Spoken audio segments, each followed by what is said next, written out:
Hey fellas, welcome to part 6 of Tamiya's Corsair build. Let's have another sip, because you know what? I got it finished.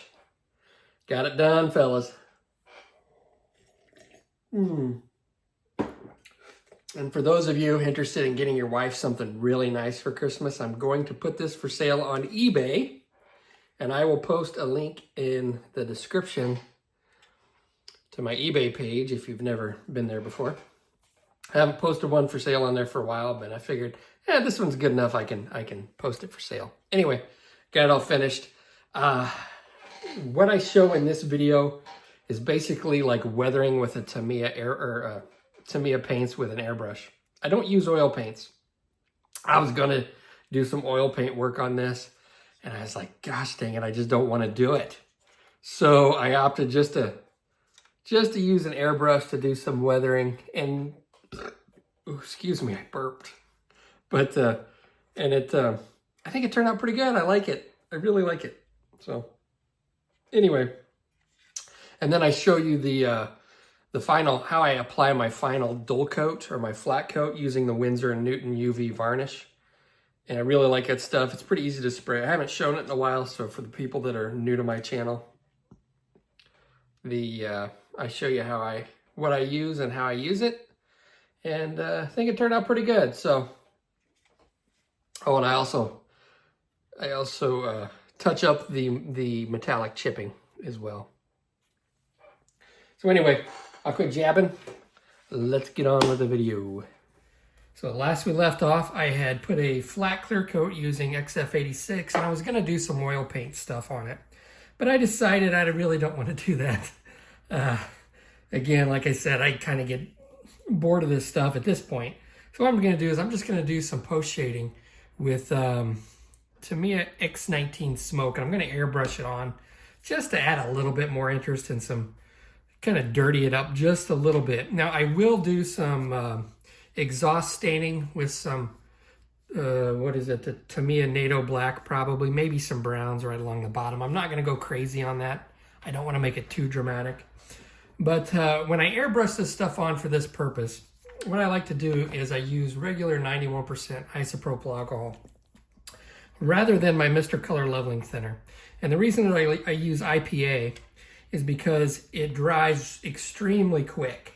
Now, you're not going to get a good finish if you go to like spray the whole model, but for this instance, what I want the paint to do is I want to spray it on really thin. And in order to do that, I want something that dries really quick. It's just easier to handle. So I've got some isopropyl alcohol put in here, if I can talk this morning. And I'll use some of this Tamiya Smoke. I might have put too much, but I can thin it out. Put just a little bit of Tamiya Smoke in here. And again, because this is thin, I want it to dry really quick. And I got my air pressure set to about 9 or 10 PSI. And I'm using my Iwata HPCS. Okay. This is fairly thin. We'll see how this goes. If I got a little too thick at that low PSI, it's gonna sputter and spit and not do what I want it to do. So I may need to thin this out some more. Get this stuff off my...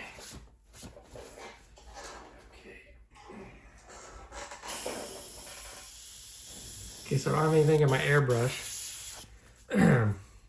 Now, if I make a mistake, I will have to come back over with the underlying paint color and fix it. Let's go ahead and see how this is. Okay, so that's what I want. I want to gradually build it up. Now, on the darker colors, I mean, it is going to show up. It may not look like it when I spray this down, like it's going to show up. But it will show up when I put a flat coat on there. So what I'm going to do is I'm going to start on these ailerons here. And I'm just going to use a Post-it note to block this off. And I'm going to use this to add some streaking. All right, so we'll take my Tamiya Smoke. And again, this may not show up that well. initially, but it's really easy to go overboard. Now I can test out how my spray pattern is going to be on the Post-it note. Yikes.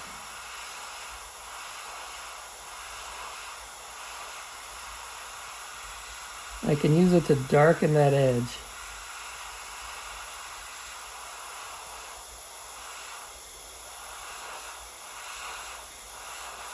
It is really hard to do this on camera.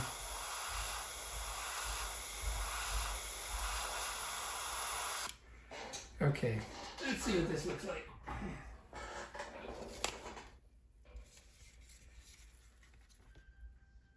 And that just gives a little bit.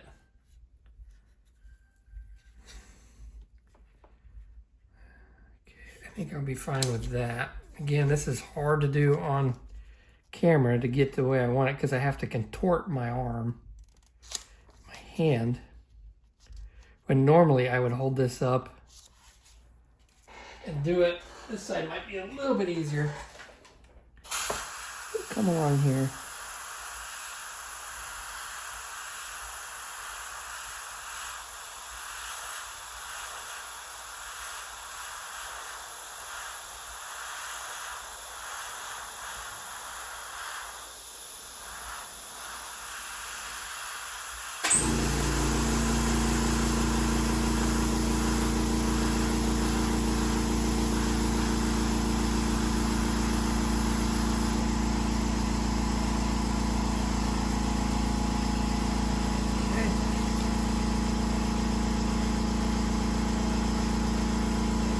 Will probably show up a little bit better right here. So let's go ahead and take my Post-it note.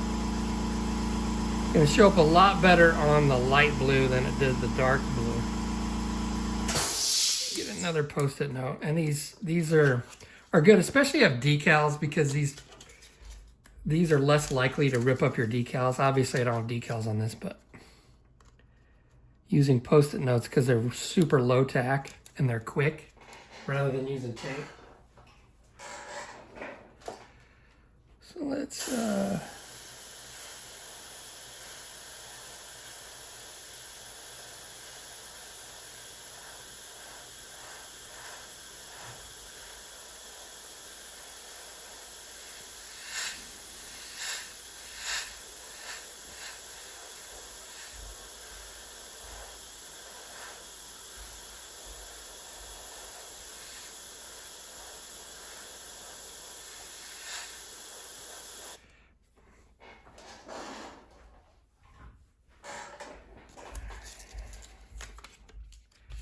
and adds just a little bit of shading right there.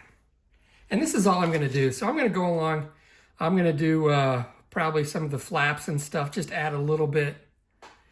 Do it on the other side. Do some on the bottom to darken and dirty this area up. It's quick and easy, and I don't have to mess with oil paints. And I think it's going to give me a decent looking result. So I'm going to get on with this. And then I'm also going to do the... I may come back and show you how I'm doing the exhaust stains.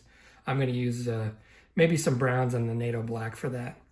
But see you in a bit. Okay, fellas, so I'm going to do the exhaust staining or the soot from the exhaust. I'm going to use 3 different colors. This is how I typically do it. I may be going a little bit overkill this time, but just to show you how I typically do this. I'll start off with sky gray, then I'll move to some brown and some NATO black. And again, I've got this mixed with isopropyl alcohol, pretty thin. I've already got the gray in my airbrush. So we're going to come in here, and I'm going to spray the gray down.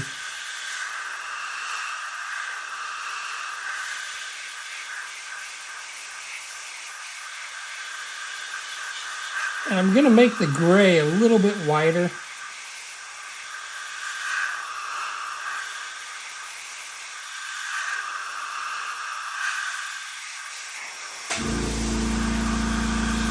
This gray is like really light.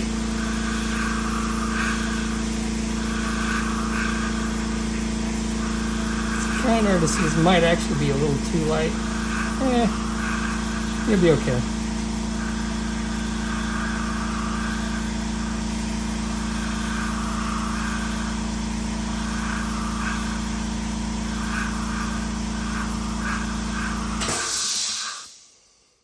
Might be just a little too light. I think we'll be all right. Okay, now I'm going to throw some brown in here.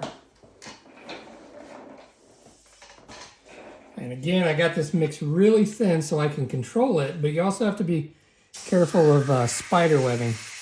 I'm just going to take the brown.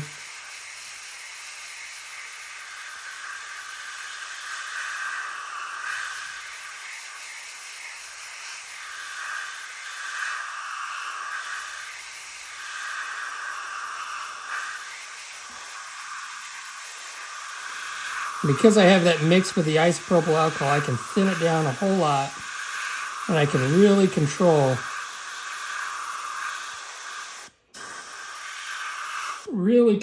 that the amount of paint that I put down. Okay, so now I'll go ahead and I'll put in some NATO black. It didn't take long. Okay, so I got my NATO black in here now. I'm gonna come in here.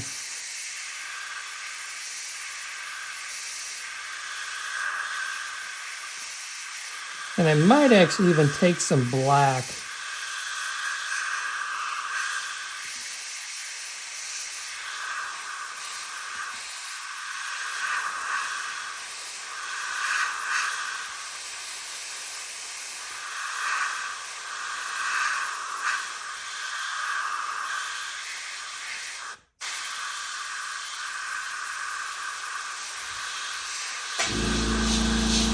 Maybe even darken some of these other areas up with a NATO black.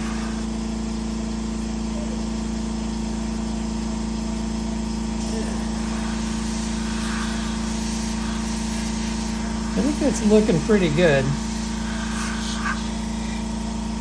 Let's go ahead and use some of this NATO black and just kind of darken up the area where the guns. I'm not going to do the gun ports on the front, but we'll go ahead and dirty up down here on the bottom. I assume this is where the rounds get ejected from the wing guns.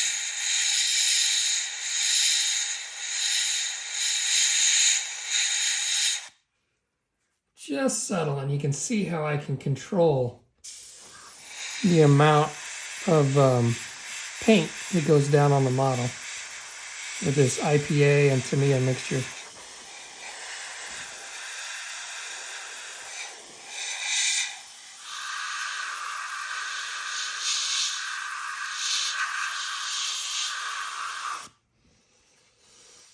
And that's all there is to it. I'll probably come in here with a paintbrush and dip a little black into those exhaust holes. There we go, fellas. I think that looks pretty good. Getting a little dirty on me. This stuff really shows up against the white. So, all right, next up, I'm going to go ahead and put a flat coat over it. I'm going to use the Winsor & Newton. I'll show you how I do that. It's pretty good stuff. I don't think I've shown it, but it's been a while. Okay, so for my final flat coats, I really like this Winsor & Newton matte UV varnish. Yeah, I think you can still get this on Amazon. Let me grab a color cup. Hopefully I got more of these. I'm running low. I gotta find more of my cups.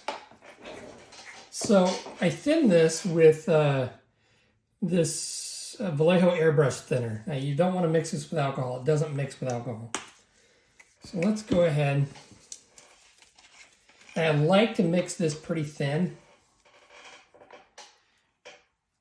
The only issue that I encounter with this stuff is that sometimes I get little white specks on it in my finish that I have to buff out. It's pretty thick.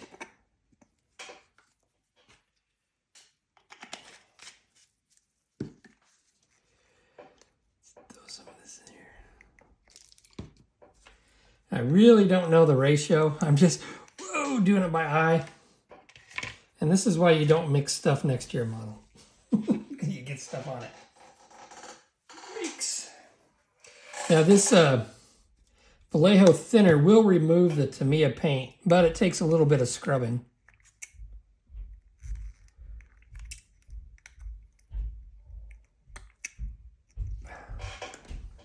A little bit more in there. I bumped up my air pressure to about 13 psi. So we'll see how this does. And I did clean out my airbrush pretty good. So I don't have any other paint flecks, hopefully.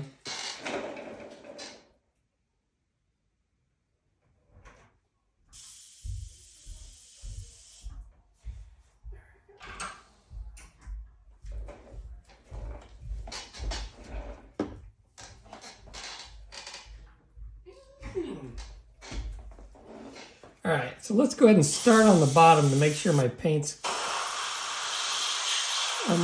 coming out pretty well. And again, I want to get a smooth finish. I am spraying it on somewhat wet.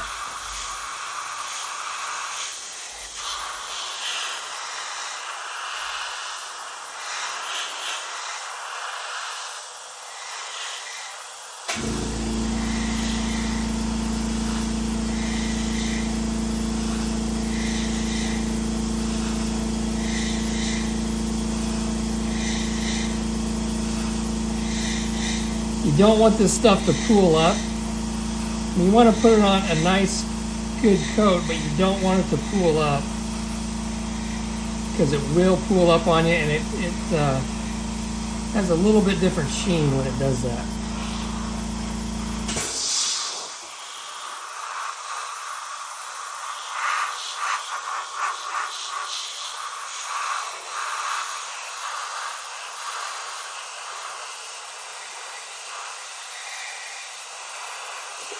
Looks like this is a pretty good air pressure.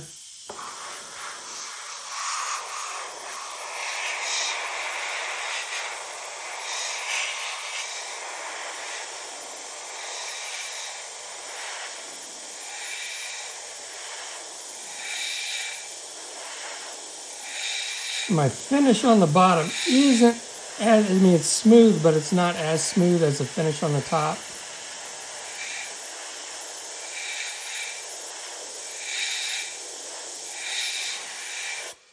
Okay, now I got a little bit pooling up right there, which isn't good. So avoid that little spot. It's really hard to see this go on the white.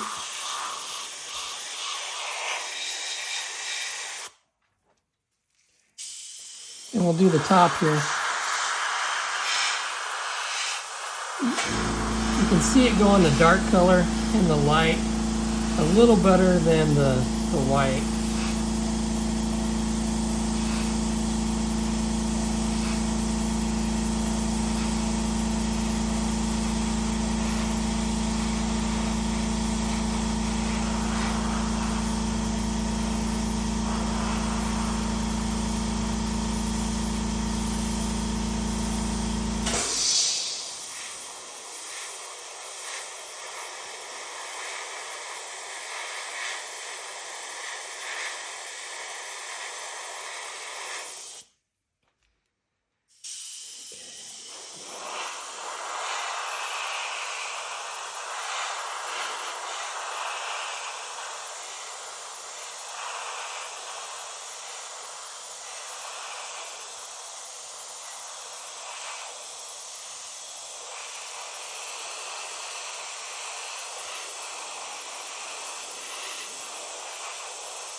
So I'm going to get on with coating it in this clear, and then we'll come back and I will paint the little lights down here on the bottom. I'll add a little bit of sheen to the wingtip lights, and then get the rest of it together. Something I want to touch on that we had talked about was let's take a closer look at some light down here on this thing. The metallic that I had done earlier just got dulled down and just got distorted a lot from the original. Now, it doesn't look too bad, and I could probably get away with that. But what I thought I would do is I would try to touch it up. Now, the flat coat that I put on here will not be harmed by mineral spirit. So if I don't like it, I can always just wipe it away with a Q-tip. So I've got a little bit of this aluminum true metal on my brush. I'm just very delicately going to go in there and try to brighten this up just a little bit. I do have a little bit of mineral spirits on here, so I'm trying to get the right consistency to where I can just put just a little bit on here without flooding it. Just so I can brighten up that metallic just a little bit. And this does defeat the purpose of me putting it down originally before I do my weathering, because I wanted to weather over top of it. I don't have to get every little part. I'm just barely putting hardly any on here, because I'm not going to be putting any more coats over top of this.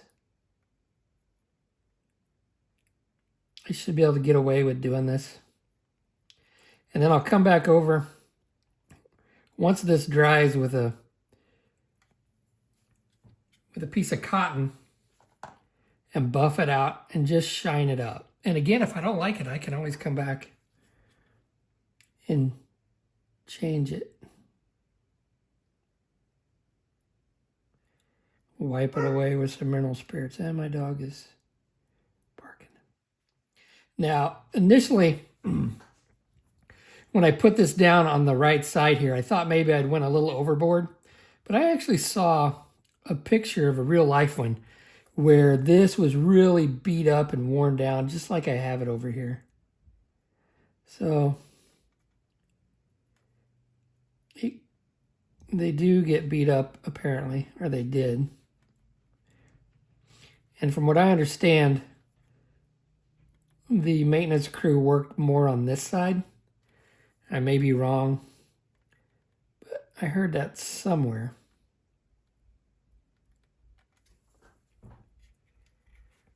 Okay. So anyway, I will buff this out, see what it looks like.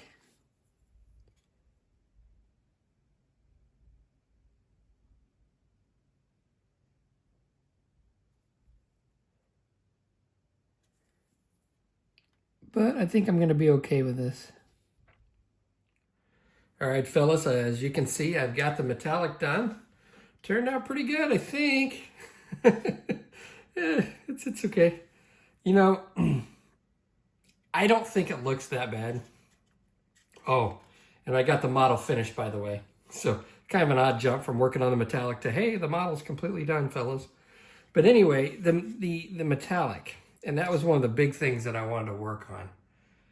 I actually like it. I don't think it looks too bad. Now, if you wanted to do realistic chipping, I think, in my opinion, do the hairspray chipping over a metallic finish. I think that's probably going to give you the most realistic chipping. Maybe somebody that's a little better with chipping with a brush might be able to do just as realistic chipping. But you know, with my skill level, I don't think that looks too bad. I think it looks actually pretty cool. But anyway, got it all finished here, fellas. I didn't film anything else because really everything else went together simply, and I really didn't do much. I did add some UV cured resin for the light down here on the bottom, which I think I've shown that before. I added Easy Line, and I have a complete video on adding the Easy Line wire antennas. But everything else went together well. I peeled off the masking. There was no issues with masking of the canopy. All that held. The canopy here opens and closes, and it fits perfectly. No need to glue it. The propeller, I did have an issue with the propeller. I had to sand the shaft just a little bit and then put some lube on it so I could insert it into here. Otherwise, because there's a little poly cap inside of here. And I had to put some lube on it and insert it so I could insert it in there, fellas. Landing gear went on, no problem. You can see that I flattened the tires. And I do that so it looks like it has a little bit more weight to it. It looks a little less toy-like when it sits there on the shelf. Now, if you want to get real snippy or particular, I could flatten these and then add a little bit of like two-part epoxy putty and make it bulbous like it's a flat tire. But, you know, just filing them down, I think, is sufficient. So there we go, fellas. I hope you enjoyed this build. I went a little in depth on just about everything, and I really hope you guys enjoyed it because I put a lot of effort into it. So I'm not sure what I'll be doing next, but you will be able to find out. And here's some pictures. Thanks for watching, fellas.